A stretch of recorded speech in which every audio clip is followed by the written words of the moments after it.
डर के भाग गई। क्यों डर गई हैं? इनका घर कौन सा? इनका रूम यही है, इसमें ही रहते हैं।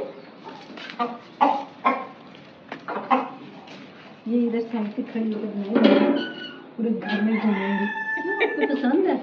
बहुत। अच्छा, शौक है। हाँ।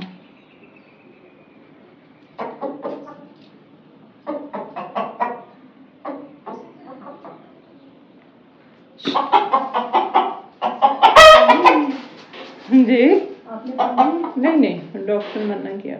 अच्छा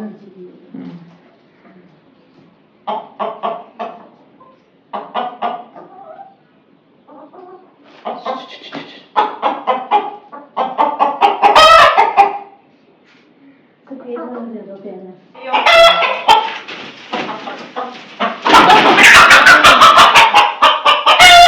कितनी परेशान